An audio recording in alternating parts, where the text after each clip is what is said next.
Mga kananay, mamamalingki tayo ngayong umaga, araw ng linggo. May kaganapan munti sa paking tahanan. Siyempre, alam nyo na.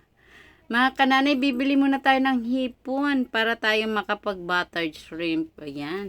Yan lang naman ang ng amin linggo. Pero double purpose kasi, bukod sa family day, 'di ba may graduate akong kolehiyo. Dalawa sila bali mga kananay. Isang high school at isang kolehiyo.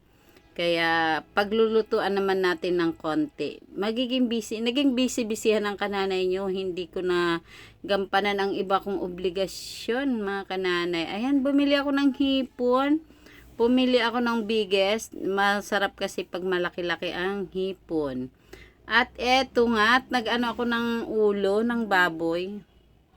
Papalitsyon ko lang to mga kananay para naman may konting sa alamesa ng aking tahanan.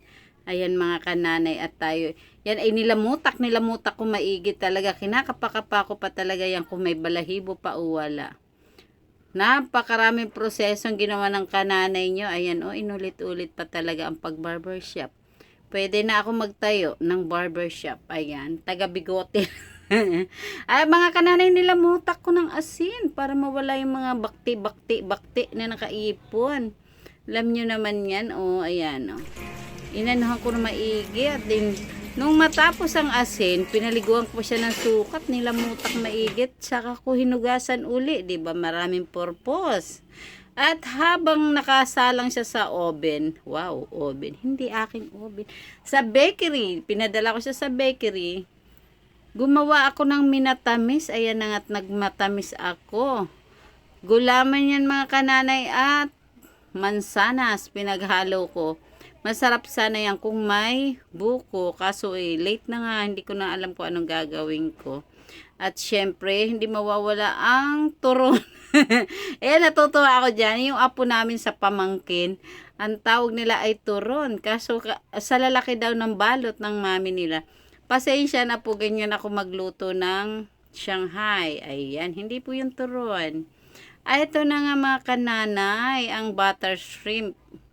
At gulaman with apple. Wow, sosyal.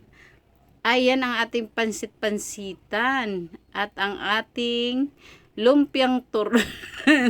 Hindi po kananay turon yan. Ayan ang ating lechong ulo.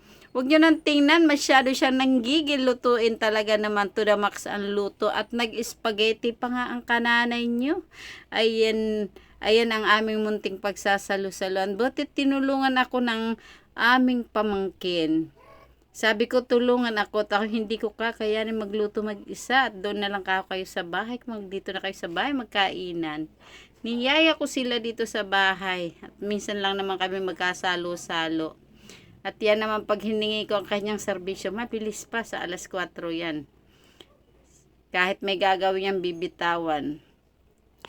Iyan ang aking sandalan, yung aking pamangkin na yan. Pamangkin ni Mister. Ayan. Ayan ang aming tour. Ayan inaano niya, mami. Sinunog ang gilid. Favorite niya yan. Siyempre, ang aming bidong. At hindi pa uhuli ay kanya ang tuna. Diba? Kami galunggong sa kanya tuna. Salamat mga kananay.